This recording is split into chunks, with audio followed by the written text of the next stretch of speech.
Ayan, nakabili na tayo ng kape. Kaya happy na ako ulit. Sarap.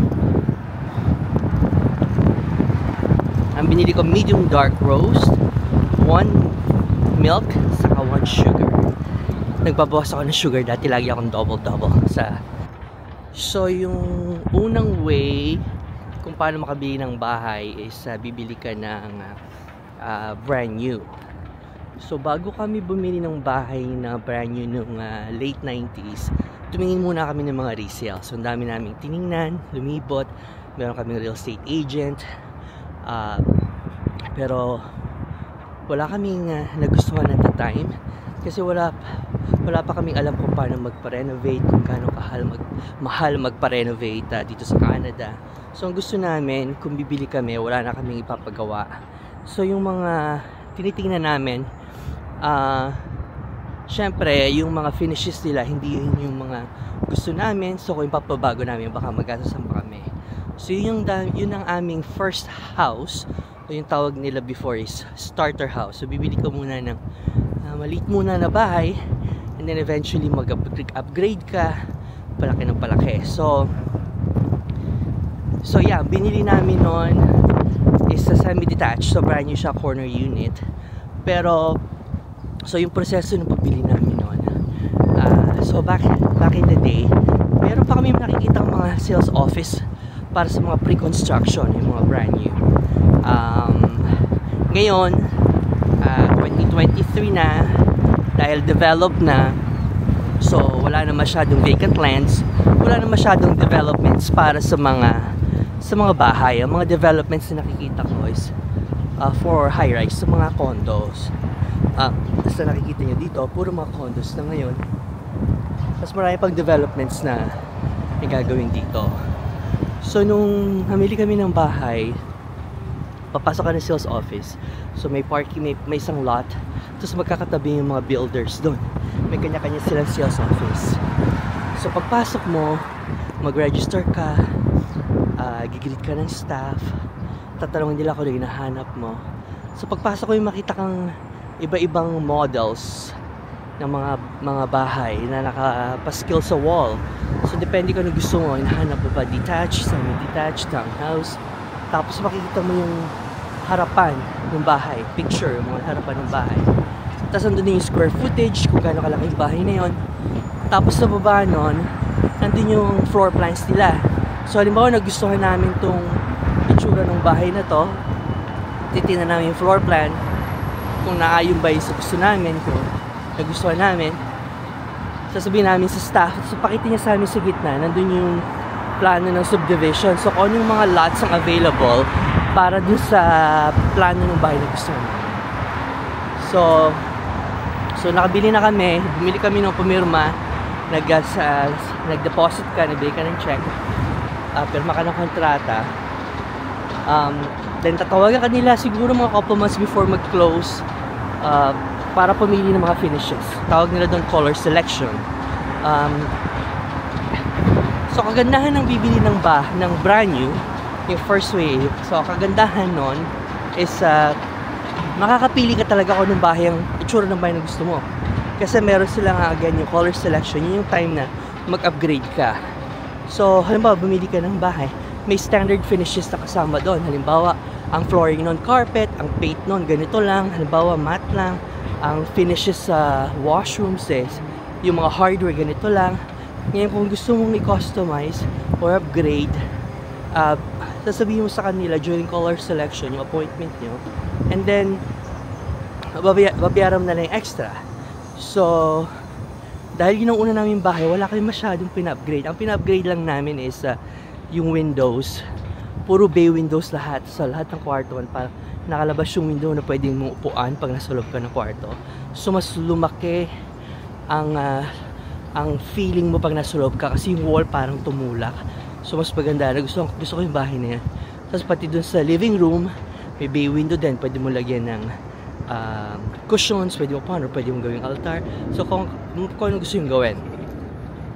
So yung bahay na pinili namin, so yung first brand new house is a corner unit. Gusto namin kasi yung corner unit. Saka tinignan namin kung ano bang facing tong bahay na to. Kasi dun sa plano may compass, yung north, south, west, east. So alam naman natin ang araw ay nag-sunrises from the east. So kung halimbawa gusto namin na maliwanag sa kitchen pagising bago ka pumasok, so take into consideration yun. O halimbawa gusto ko may sunrise sa bedroom, so yun ang napili namin during the time. So yan ang unang way ng pagbili ng bahay, is pre-construction. So again, ang another advantage ng pagbili ng pre-construction is, again, makakapili ka nga ng finishes. So halimbawa sa kitchen, it came with just laminate countertops. So it just came with laminate countertops. So kung gusto mong ipa-upgrade, ayaw mo na ng hassle na may storbo kapag nakalipat na kayo, kasi posibleng maging maalikabok. Ayaw mo nun, di ba, ma-disturb yung pamumuhay nyo. So pwede mo nang ipa-upgrade before ka pa lang lumipat. So pwede mong sabihin, halimbawa, depende sa builder, pwede mong sabihin, instead the laminate, gusto ko ng marble or granite or quartz countertop, right? So yung unang bahay na pinili, yung sa unang bahay, ang pinili namin is just yung standard, yung laminate. 10 years kami tumira sa bahay, no? Pero walang problema, maganda naman siya. Hindi siya high maintenance, so hindi siya namansyahan, hindi siya nag-chip, maganda pa rin. So nung binenta namin yung bahay after 10 years, mukhang bago pa rin nga. Actually, ang ganda nung bahay na yun. Pero yung next house na binili namin, so nag-upgrade na kami, bumili na kami ng mas malaki, mas maraming bedrooms, maraming washrooms. So yung unang bahay namin is 3 bedrooms, 2 washrooms. Tapos pwede pa ipa-finish yung basement. Yung next house na binili namin is 4 bedrooms, 4 washrooms. 4 washrooms siya. Plus, kung gusto pa ipa-finish yung basement. So, corner unit din siya. Corner unit din. Pero mas malaki yung facade niya. Grabe, ang ganda ng bahay din talaga. Kasi ang dami namin pina-upgrade doon. Kasi syempre, 10 years na kami nagtrabaho. Syempre, medyo tumaas na yung sweldo mo, stable ka na. Gusto mo na mag-invest sa bahay talaga. So, yung flooring, dati carpet lang yung floors namin sa first house. Tapos pinabago na lang namin, pinagawa namin laminate. Pero sa bagong house, pina-upgrade namin. So bago kami lumipat, pinalagyan na namin ng hardwood floors.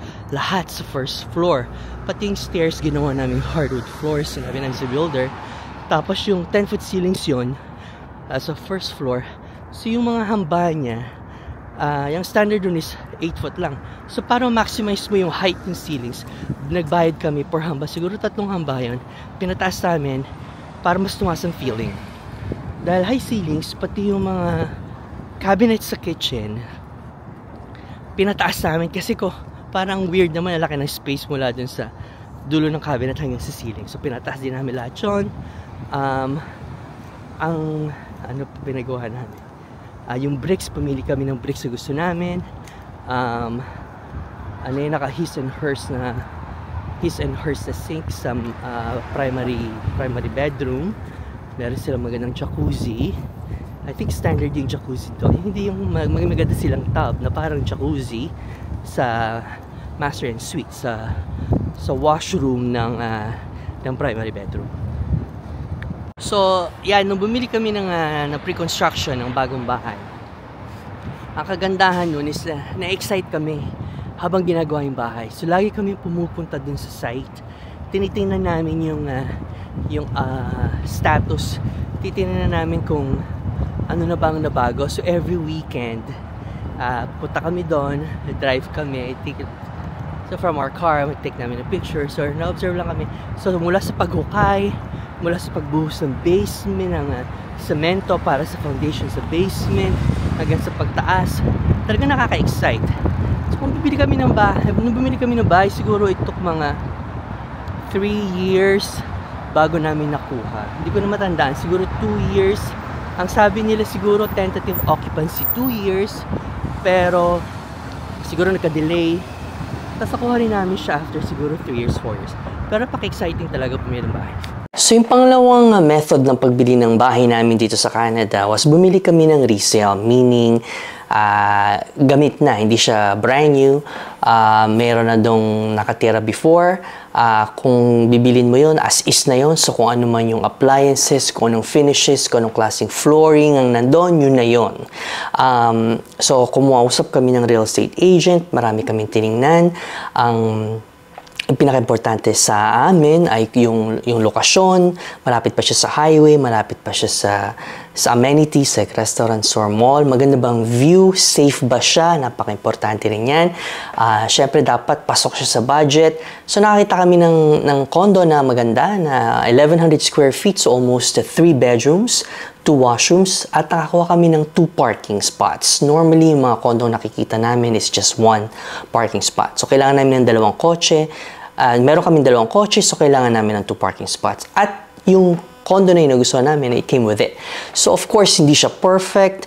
22 years old na yung building, so meaning you could imagine yung carpet niya is 22 years old na rin. Yung appliances niya, like yung fridge, yung dishwasher, original siya from 22, pati yung washer niya is all dated. Pero hindi yun importante sa akin. Importante sa akin is maganda ang lokasyon. Yung mga iba is just aesthetic, cosmetic, pwede naman yung ipagawa. Dahil matagal na kami sa Canada, may experience na ako kung saan pupunta para magpagawa ng halimbawa ng floor. Malakas ang loob namin na bumili ng resale. So kaya kami bumili ng resale. Bago kami lumipat doon, kumausap na ako ng mga contractors, sinukatan ko na yung size ng floor area para pagkuha namin ng susi, ang first day pinagawa agad siya para hindi masyadong matagal, right? So I think 1 week lang nagawa na lahat. Unang pinagawa is pinalagyan ko ng engineered hardwood floors. I think yun ang the best kasi pwede kang laminate, pwedeng carpet, laminate, or engineered hardwood floors.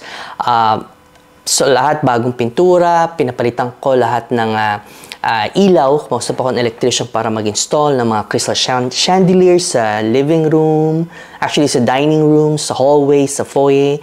Pinagawa ko yung 2 washrooms. Pinapalitan ko ng 2 toilet seats, pinagawa ko yung shower, yung kitchen, pinagawa ko rin, pinalagyan ko ng granite countertop imbis na laminate.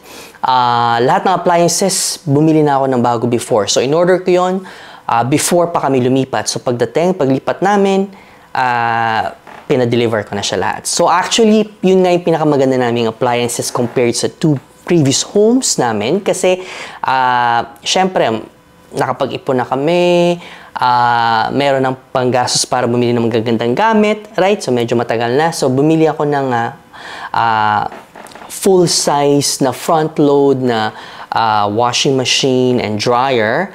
Mas maganda pa yung sa dati namin bahay na it came with just top-load, the washing machine and dryers. Yung fridge na in-order ko is malaki, dahil double doors, tas may freezer sa ilalim. So talagang napaganda namin yung condo na luma, pero sa loob, pagpasok mo, para ang ganda-ganda. Actually, yun nga dapat yun na nga yung parang retirement home namin, kasi condo, napaka-convenient, especially sa Canada na malamig. Minsan pag katapos mo magtrabaho, parang pag uwi mo, ayaw mo na mag-shovel kapag nag-snow, hindi mo maipasok yung kotse mo kasi yung driveway puno ng snow.